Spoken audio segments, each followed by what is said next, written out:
Welcome back to another episode of Andrew's Movie Reviews. Today we watched The Housemaid, the new Sidney Sweeny movie. Now, for starters, this movie, pretty good, right? It had very decisive reviews. It was like 80s on audience reviews on Rotten Tomatoes, but they're like a 50 on like critic reviews. I think IMDb had a 50 something. I don't think it was bad. I actually really enjoyed it. I feel like people will hate on it for a very specific reason. And it might be because of a certain actress. And I'm not like a Sidney Sweeny lover. I'm not a Sidney Sweeny hater. I don't normally really like stuff she's in. I don't think she's a great actress. But I will say, she actually did a great job in this movie. And it did kind of change my opinion about her. But like the other actors in this film also did a fantastic job.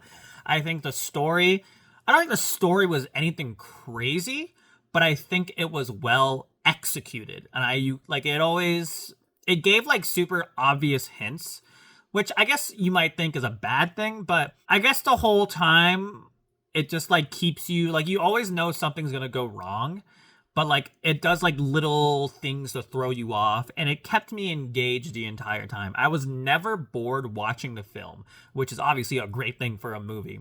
But yeah, I mean, it's not scary for sure. It's like a thriller. It's like heart pounding maybe, but I wouldn't call it scary. So don't be worried if it's scary. But I think, like I said, the story was well written. The acting was really well done. The plot points, I guess, I don't want to spoil anything, but the plot points were very unpredictable. Like there was a part of the movie where I was like, holy shit, I figured out the movie. Ignore the helicopter, sorry. I figured out the movie. And then it went a completely different direction. And I was like, oh, okay. So yeah, honestly, for that reason, I don't want to say a lot about it because I think the best way to enjoy this film is just go in there and watch it. So I won't say too much, but I will say I'll give it like an 8.4, I think, out of 10.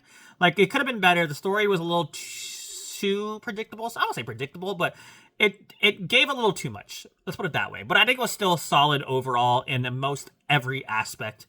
And I think for that reason, I'd recommend it. But yeah, did you guys watch it? If you did you like it? Did you hate it? What would you rate it? And as always, have a fantastic rest of your day. Next, we'll probably watch Avatar, but we'll see what happens. But yeah, thank you for watching. Goodbye.